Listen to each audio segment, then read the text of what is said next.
Pujilah Tuhanku, hai jiwaku, puji namanya yang kudus. Nyanyikan pujian yang baru, sembah namanya yang kudus. Setiap pagi matahari terbit, ku memuji Tuhan lagi. Setiap pagi apapun yang kan terjadi, ku bernyanyi dan memuji Tuhan. Pujilah Tuhanku, hai jiwaku, puji namanya yang kudus. Nyanyikan pujian yang baru, sembah namanya yang kudus. Puji Dia. Pujilah Tuhanku, hai jiwaku, puji namanya yang kudus. Nyanyikan pujian yang baru, sembah namanya yang kudus. Bless the Lord, oh my soul. Bless the Lord, oh my soul, oh my soul. Worship His holy name. Sing like never before, oh my soul. I worship Your holy name. I worship Your holy name. I worship Your holy name. Adik-adik yang baik, ayo kita lipat tangan, tutup mata, dan kita berdoa. Ikuti Kak Yusuf berdoa. Tuhan Yesus, terima kasih buat kesempatan bernyanyi, memuji Tuhan. Sekarang kami siap mendengarkan firman Tuhan. Berbicaralah Tuhan, karena kami siap mendengar. Haleluya. Amin. Shalom adik-adik. Wow, adik-adik sudah siap dengarkan firman Tuhan? Tapi kok gelap? Tolong Kak, nyalain lampunya. Terima kasih Kak.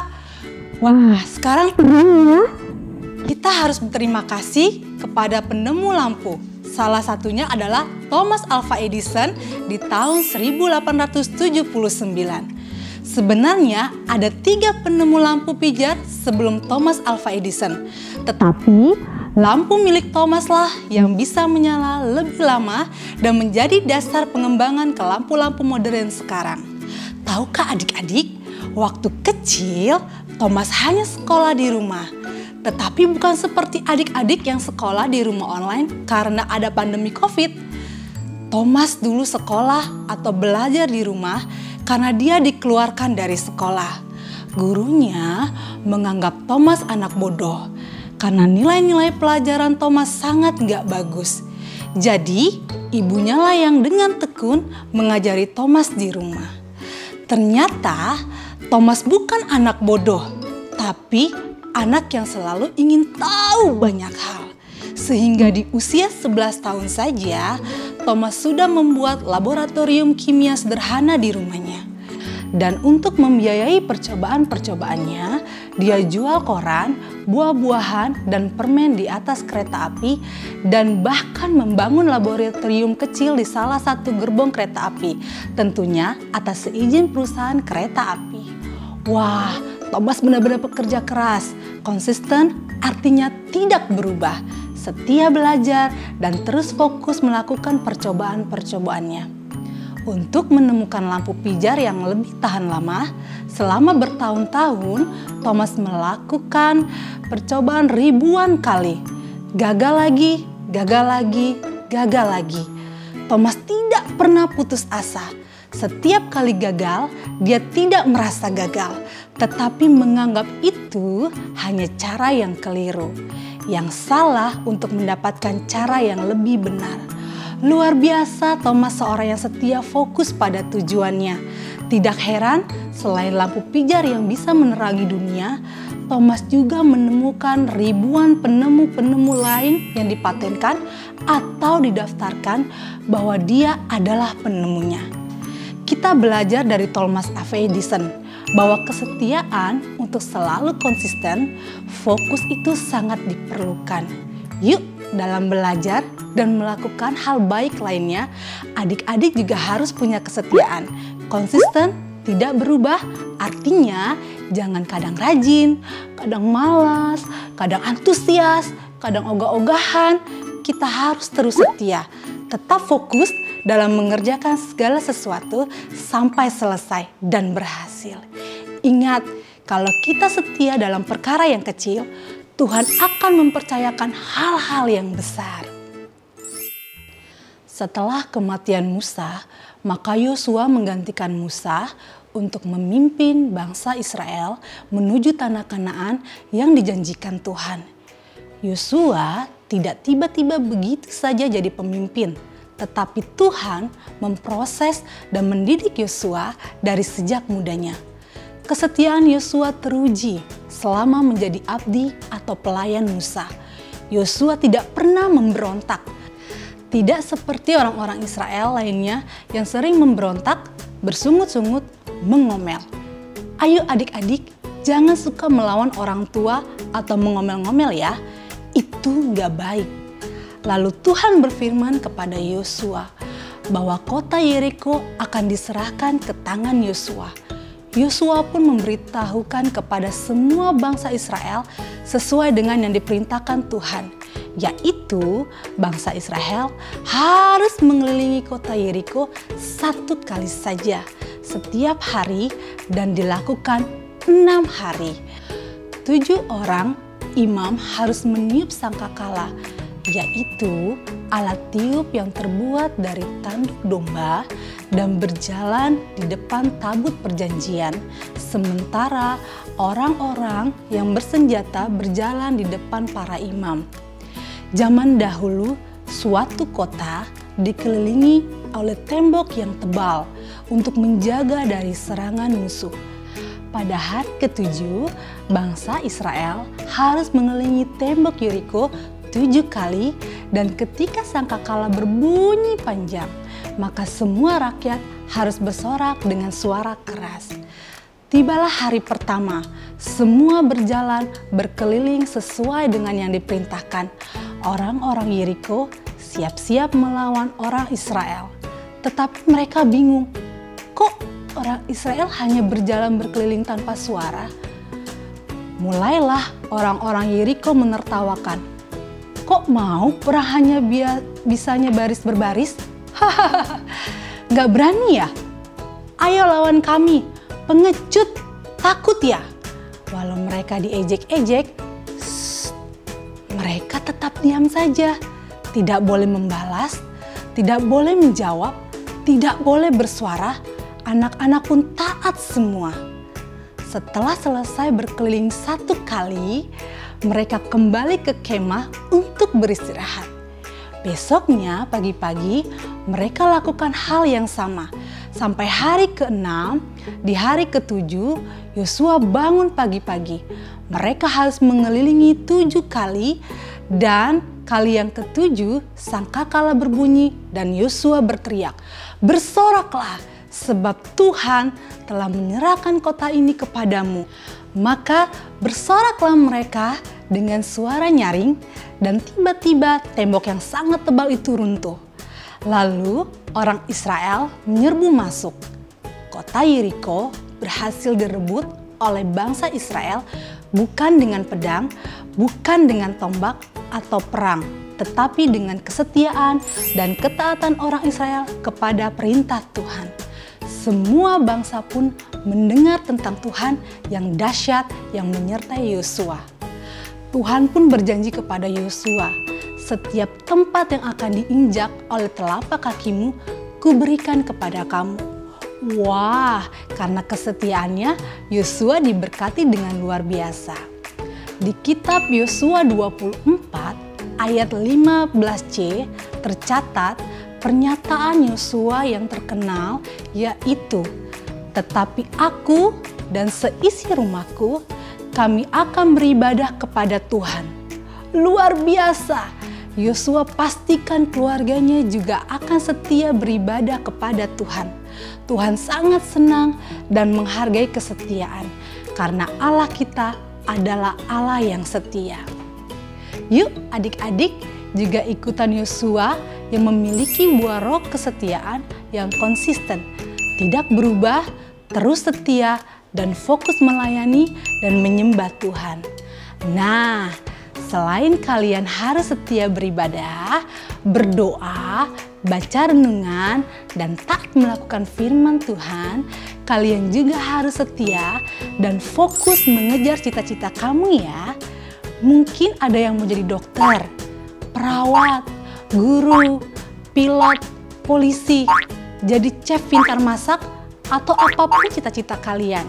Setia belajar terus, jangan ogah-ogahan, jangan malas, semangat terus.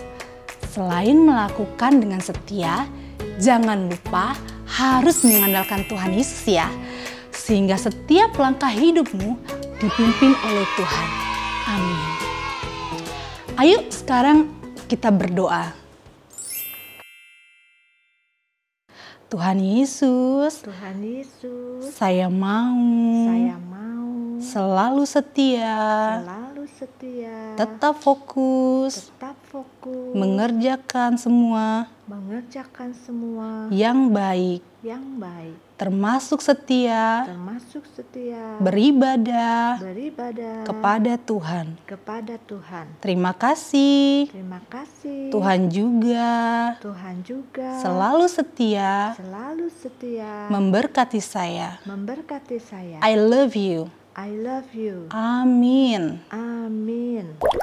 Hai teman-teman, nama aku Jonathanko dari kelas Galatia. Ayat hafalan bulan ini adalah Lukas 6 ayat 10a. Barang siapa setia dalam perkara-kara kecil, ia setia juga dalam perkara-kara besar. Tuhan Yesus memberkati. Bye-bye. Mari membuat aktivitas. Tadi Yosua menyatakan bahwa dia dan seisi rumahnya akan menyembah Tuhan. Nah, adik-adik, sekarang kita buat rumah-rumahan yuk, tempat keluarga berkumpul. Alat dan bahan-bahan yang dibutuhkan adalah gunting, spidol, double tip, atau lem. 2 buah karton warna apa saja berbentuk lingkaran. Yang satu berdiameter 15 cm dan satunya berdiameter 12 cm. Dan beberapa lingkaran kecil berwarna putih. Karton berbentuk persegi panjang berukuran 10 x 28 cm. Kertas panjang warna hijau untuk membuat rumput. Bunga-bunga kecil warna-warni. Adik-adik, ambil kertas karton lingkaran yang berukuran 15 cm.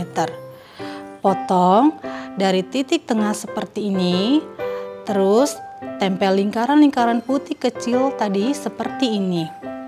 Kira-kira 1/4 lingkaran dari potongan tadi tempel double tip. Kemudian buka double tipnya dan tempelkan menjadi kerucut seperti ini. Kemudian ambil kertas panjang yang berwarna hijau, lipat menjadi 4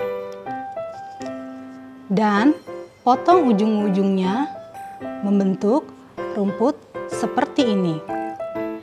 Buka dan tempel ujung yang menggunakan double tip. Karton berbentuk persegi panjang tadi dibuat gambar pintu. Kemudian pintunya digunting seperti ini sehingga pintunya bisa dibuka. Dan tempel double tip di ujungnya. Dibuka. Kemudian tempel seperti ini. Kemudian kalian tempel rumputnya yang sudah kalian potong tadi seperti ini dan tempel bunga-bunga kecil agar lebih cantik. Adik-adik ambil karton lingkaran yang berdiameter 12 cm. Kemudian tempel rumahnya dan ambil kerucut tadi tempel di atasnya. Kakak punya lampu nih, masukkan yuk ke dalam rumahnya agar jadi terang.